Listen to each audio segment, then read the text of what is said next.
Assalamualaikum warahmatullahi wabarakatuh. Yang terhormat Bapak Ibu dosen, guru penguji PPG dalam jabatan 2025 Dek 1. Perkenalkan, saya Suryo, sarjana agama, salah satu guru agama Islam di SMP Negeri 134 Jakarta.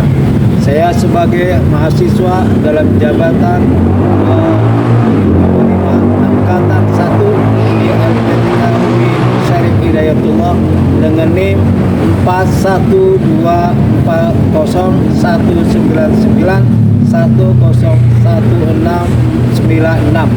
Pada hari ini Jumat tanggal 9 Mei 2025 saya akan melaksanakan uji kinerja di SMP Negeri 134 Jakarta pada kelas 9 mengenai meraih ketenangan jiwa dengan kodo dan kodar dengan pembelajaran Discovery atau PBL Learning.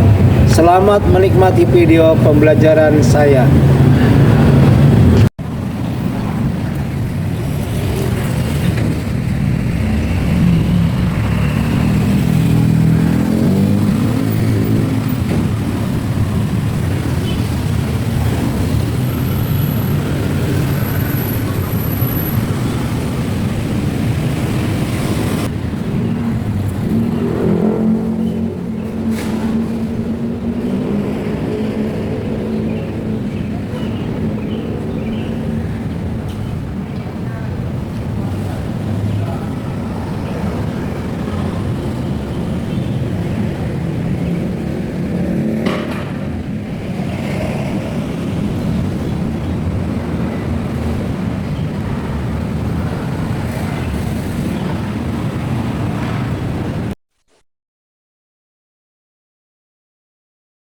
Assalamualaikum. Waalaikumsalam.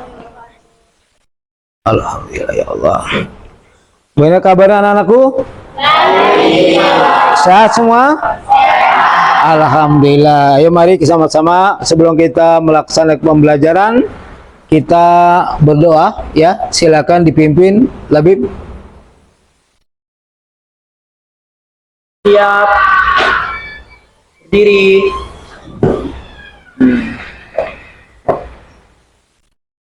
Berdoa dimulai. Bismillahirrahmanirrahim. Iya kan. Alhamdulillah. Selesai.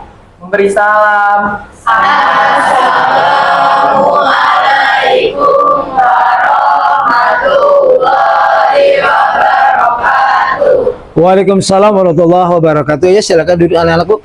Ya.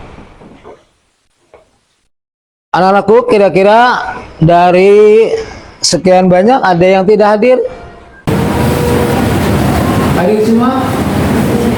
Alhamdulillah ya, berarti semuanya sehat. Allah berikan nikmat kesehatan ya. Untuk lebih afdal lagi ya, kita akan bangsa Indonesia ya. Setelah kita berdoa kepada Allah, maka kita juga harus menyanyikan lagu Indonesia Raya ya.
silakan duduk. Oke, anak-anakku, ya setelah kita berdoa, kita menjaga diri seraya, itulah kewajiban kita sebagai manusia, sebagai bangsa Indonesia.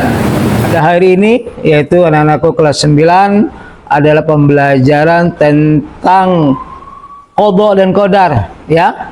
Sebelum kita melaksanakan atau pembahasan tentang qada dan qadar, ya, ada kaitannya dengan keimanan. Ya, siapa yang pernah dengar arti iman itu apa ya? Dari segi bahasa? Oh, silakan. Percaya. Iman artinya percaya. Ya, jadi orang yang beriman orang yang percaya kepada apa yang dia imani. Tapi iman itu ada pengertian istilah juga. Dari segi bahasanya percaya, dari segi istilah apa kira-kira? Artinya meyakini dengan hati, mengucapkan dengan lisan dan mengamalkan. Iya, jadi iman itu tasdiqu biqalbi wa tariu bilisan wa amalu bil arkan. Benarkan nih dalam hati, ucapan dengan lisan, diamalkan dalam perbuatan. Orang yang beriman, kesinambungan antara hati, ucapan, dan kehidupan atau perilaku dalam kehidupan sehari-hari. Oke, ya. Sebelum kita mulai, Bapak akan menyampaikan tujuan pembelajaran, ya. Yang pertama, ya, sebelumnya kita memakai metode discovery atau PBL learning. Yang pertama, apa sih qada nanti akan kita jelaskan, Bapak jelaskan. Kedua, menjelaskan hubungan antara qada dengan tawakal dan doa. Yang ketiga, meyakinkan bahwa Allah Subhanahu wa taala memberikan qada dan qadar kepada semua makhluknya. Manusia, hewan, tumbuh-tumbuhan, ada semuanya makhluk Allah Subhanahu wa taala. Nah, di sini mari kita perhatikan, ya. Pembahasan kita meraih ketenangan jiwa dengan meyakini qada dan qadar. Siapa yang tahu qada itu apa?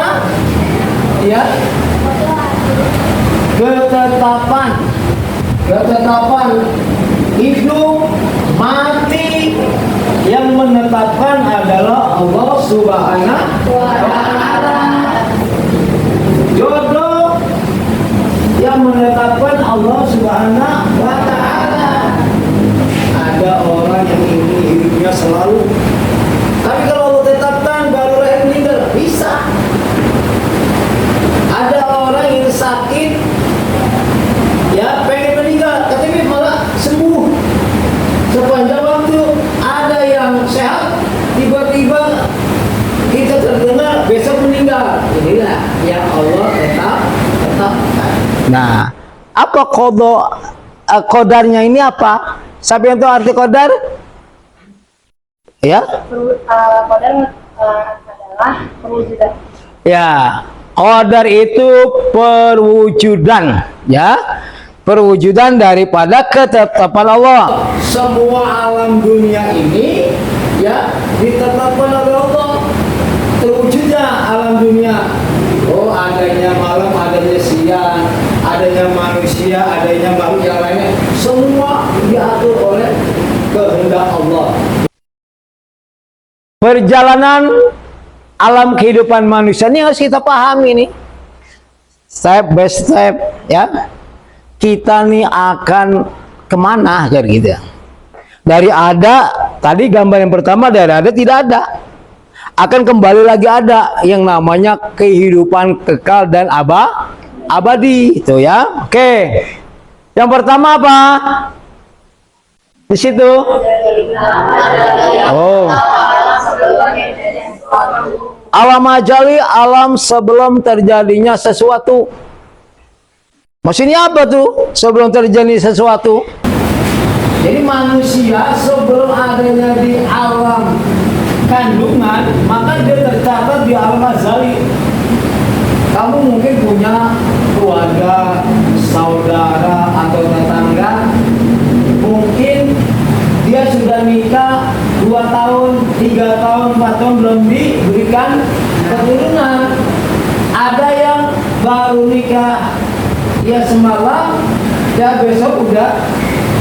punya keturunan ya, atau sebelum nikah udah punya keturunan, ada kan? Ada teknung apa teknung? Oke, nah ini kalau jadi proses pertama nih kita ini berarti sudah melewati alam pertama, alam azali, dicatat kita sebagai makhluk Allah yang akan nanti masuk ke dalam proses yang kedua, alam rahim. Alam rahim itu alam kandungan. Siapa yang memiliki alam rahim, alam kandungan? Wanita. Oh ibu. Karena aku nih wanita yang mama ya. Wanita mempunyai alam rahim, alam kandungan. Ya, semua wanita memilikinya. Akan tetapi ada prosesnya ya. Dijaga tuh alam kandungan itu karena alam yang sangat dahsyat. Manusia berada di alam kandungan itu berapa bulan? 9 bulan 10 hari. Ada yang lebih ya kira-kira? Pernah dengar? Siapa? Yang sampai 2 tahun dalam kandungan? Hah? Imam Syafi'i, apa Imam Ghazali? Imam Ghazali ya, 2 tahun. Kalau orang sekarang 2 tahun gak bisa? Wah bingung. 10 bulan aja udah bilang hamil ke. Yang pertama, yang kedua di alam rahim ya. Jadi manusia itu ada alam rahim. Dan yang ketiga alam syahadat, alam dunia. Nah sekarang kita sudah melewati alam kedua. Kita berada di alam ketiga nih, berarti kita udah melewati alam azali kedua, kita udah melewati alam rahim. Sekarang kita ini alam syahadat, alam dunia. Setelah di alam syahadat ada nama alam barzakh, alam kubur. Kapan kita masuk kubur? Wallahu a'lam.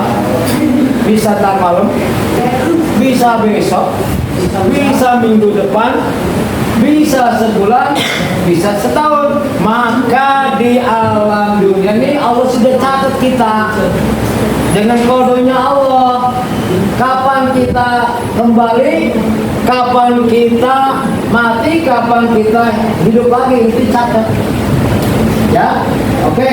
Yang terakhir itu alam akhirat, alam kehidupan yang kekal. Kapan kita hidupnya nanti kekal? Nanti setelah proses ya kehidupan di alam akhirat selesai, barulah hidupnya abadi selama lamanya. Oke ya, jadi paham ya? Apa sih hubungan qada dan qadar ini? Qada dengan tawakal dan doa. Tadi qada ketetapan, ya, qadar perwujudan. Tawakal apa? Tawakal. Ayo, siapa yang bisa jawab tawakal itu apa? Apa tawakal? Ya, berserah diri kepada Allah. Kita sholat, berserah diri tuh. Itu namanya tawakal. Kita serahkan diri kita sepenuhnya kepada Allah. Jangan diri kita serahkan kepada selain Allah. Ya, hidupku matiku untukmu. Ya, gombal. Ada yang ngomong begitu. Hati-hati nih wanita kejebak cinta. Wah. Dengan tawakal, dengan doa itu apa? Meminta kepada Allah dalam kebaikan-kebaikan. Maka kita punya kewajiban bagi manusia nih. Kalau nanti gambaran ke depan itu ada yang namanya takdir mualaf, ada takdir mubrak. Itu nanti pembahasannya ya. Jadi ada yang takdir bisa dirubah, ada takdir yang tidak bisa dirubah. Orang pengen jadi kaya, berusaha, bekerja dengan sungguh-sungguh. Orang ingin pintar, belajar. Ada pengen nilainya agama 8, 9, 10, belajar nggak mau malah bisa. Oh Pak Yusuf orangnya baik, ya nanti diberi aja nilai itu ya nggak bisa, ya harus belajar. Ingin jadi orang kaya sukses harus bekerja.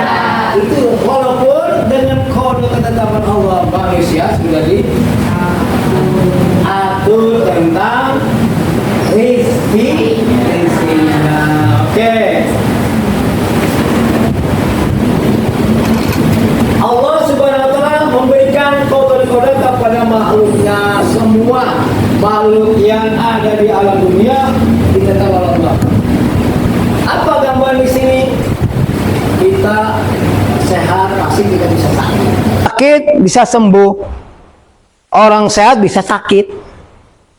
Orang sakit ya belum tentu dia cepat mati. Tapi orang yang sehat bisa saja terjadi mati. Ini semuanya adalah Allah Subhanahu wa taala yang mengatur, kita tinggal menerima apa yang Allah tetapkan dalam kehidupan sehari-hari. Tadi sakit, kita berdoa, ya Allah berikanlah kesehatan saya. Tapi bagaimana? Cukup doa? Tidak. Tawakal, ikhtiar. Kemana? Ke dokter, berobat. Oh nggak usah berobat, doa aja itu sembuh. Ya harus ada ikhtiarnya. Maka kewajiban kita tawakal dan ikhtiar. Ya tawakal, doa, ikhtiar sama. Semuanya ada rangkumannya. Oleh karenanya, mari ya dengan pembelajaran di sini nanti kita akan pahami ya dalam kehidupan kita sehari-hari.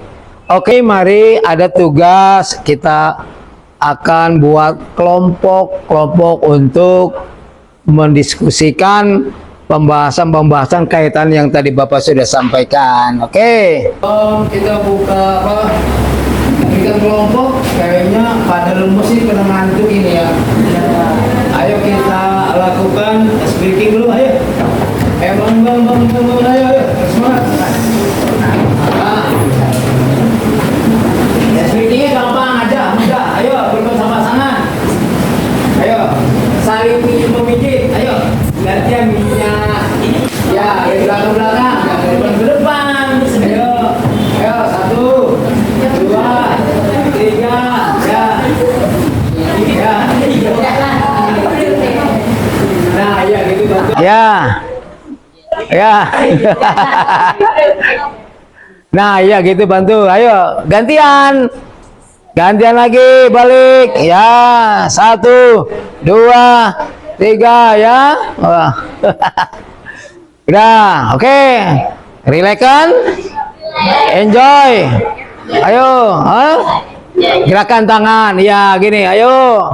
Ke atas. Ke samping. Ya. Ke atas lagi. Ayo terus. Ya, oke, turunkan. Sehat. Amin. Alhamdulillah. Oke, sekarang Kita bagi kelompok. Kakinya nih berapa nih?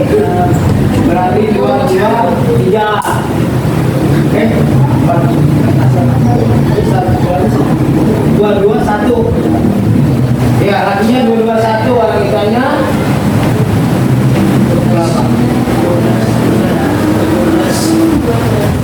udah berarti apa? 3, 1 orang, 1 kelompok, 3 wanita. Ya silakan dibentuk kelompoknya ya. Ayo dibentuk. di tengah sini, bikin tengah. Ya. Kelompok 2. Kelompok 3 sini, 3. Kelompok 3 sini. Kemari gesek sini, gesek. Ya. Geser ke sana dia. Ini kelompok 2, kelompok 3.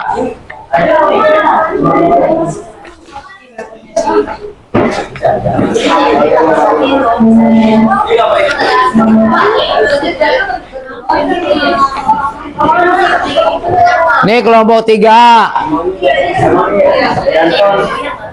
Kelompok 3. Ayo kelompok 4. Kelompok 1, perhatikan. Kelompok 1 kan sejak zaman ajali manusia telah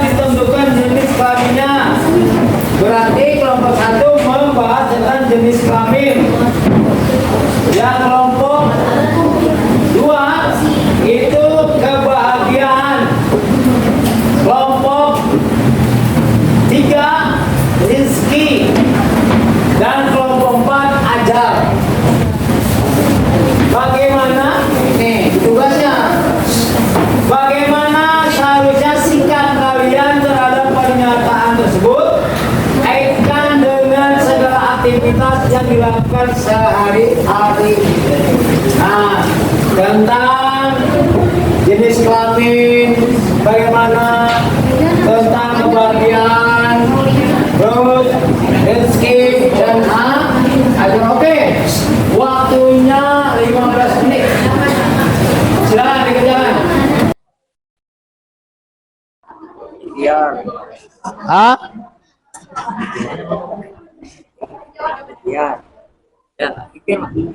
ikhtiar hubungannya.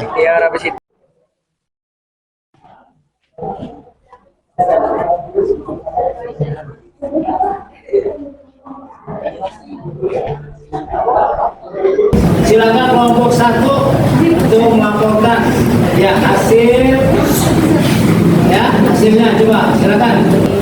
Saya dari kelompok 1 mau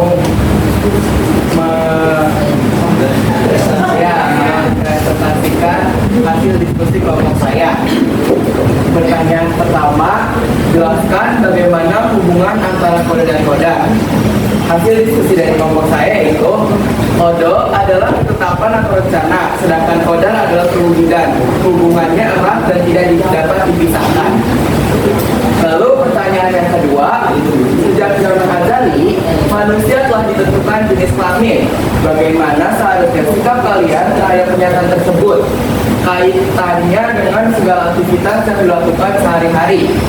Hasil diskusi dari kelompok saya yaitu berserah diri kepada Allah atau tawakal, bersyukur atas nikmat dan cobaan, serta tetap optimis dan tidak putus asa. Ya, terima kasih ya, Bika Bos. Ya. Oke, silakan. Perwakilan kelompok 2 ingin mempresentasikan hasil jawaban dari diskusi kami. Untuk soal pertama, jelaskan bagaimana hubungan antara kodar dan kodar. Kodar dan kodar adalah dua konsep penting dalam Islam yang saling berkaitan atau berhubungan dan tidak dapat dipisahkan. Arti dari kodo serta kodar adalah kodo ketetapan yang telah Allah tentukan, sedangkan kodar adalah perwujudan dari kodo Allah. Untuk pertanyaan kedua yang kebahagiaan, jika kita percaya pada kodar dan kodar, kita akan selalu merasakan kebahagiaan, damai, tenang, serta tentram. Sikap terhadap kodar dan kodar, percaya atau beriman terhadap kodar dan kodar, serta tidak putus asa terhadap kegagalan. Terima kasih. Ya, berikan plus untuk kelompok 2. Iya. Ya, silakan kelompok 3. Perwakilan dari kelompok 3 yang mempresentasikan hasil diskusi kami. Untuk soal pertama, jelaskan bagaimana hubungan antara kodar dan kodar. Kodo adalah rencana, sedangkan kodar adalah pelaksana dari rencana itu sendiri. Kodo terjadi di sisi Allah secara goib dan sudah tertulis dalam lauh mahfuz. Sedangkan kodar adalah yang kita alami sebagai kenyataan dalam hidup. Untuk pertanyaan kedua yaitu bagaimana seharusnya sikap kita terhadap rezeki dengan segala aktivitas yang dilakukan sehari-hari. Yang pertama, yang pasti ikhtiar maksimal. Contohnya seperti belajar dan berusaha. Yang kedua, tawakal serta berikhtiar. Setelah berikhtiar, kita bertawakal, yakni berserah diri kepada Allah.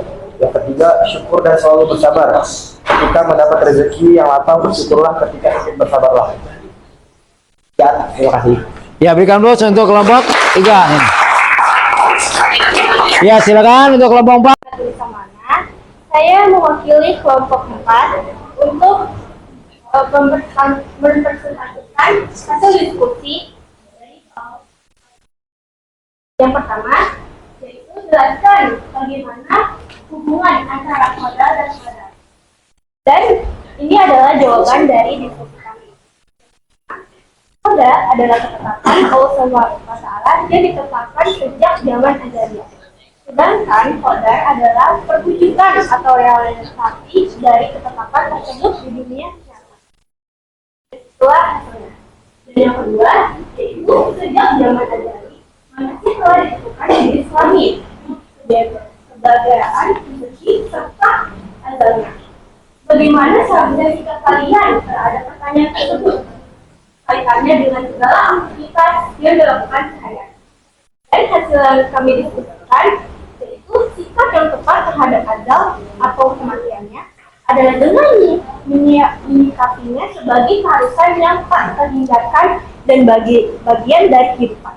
Ini berarti kita perlu mempersiapkan diri dengan meningkatkan keimanan, beramal soleh, dan menjaga hubungan baik dengan sesama.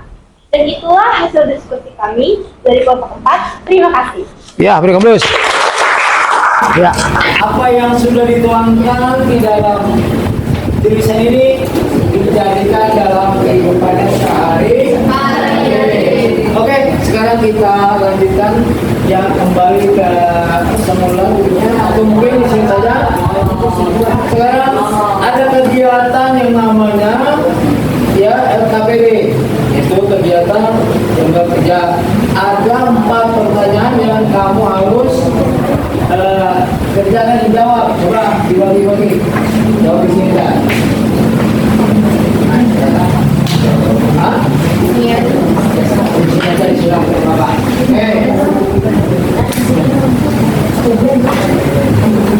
Mereka ya.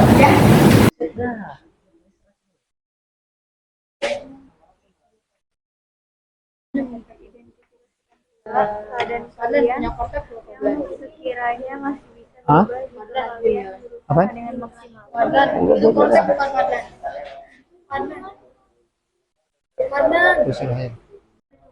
Ayo, oke, sini, silakan. Ayo, sini. Oke, terima kasih.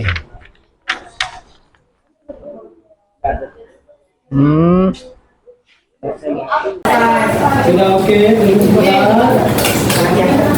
Oke.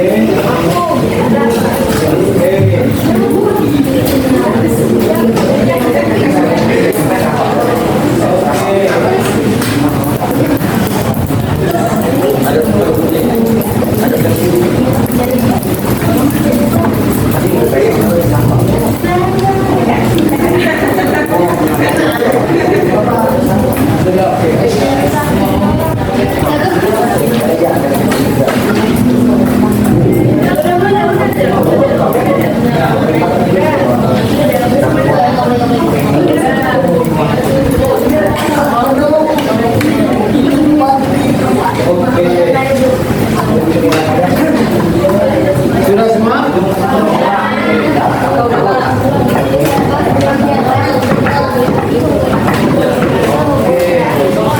Kegiatan yang sudah Bapak sampaikan hasil diskusinya ya bahwasanya sudah menyepakati ya penelitian-penelitian yang sudah dibuat oleh kelompok masing-masing. Jadi untuk kehidupan sehari tentang jenis kelamin, kebahagiaan, rezeki, ajal adalah yang tidak lepas dari kehidupan kita sehari-hari. Kaitannya dengan bodoh dan benar. Maka kita yakinkan kepada diri kita agar diri kita menjadi tenang dengan memahami bodoh dan benar, jiwa menjadi tenang. Mari kita tutup acara pembelajaran pada pagi hari ini. Mudah-mudahan ilmunya bermanfaat dunia wal akhirah. Kita baca lafaz hamdalah sama-sama.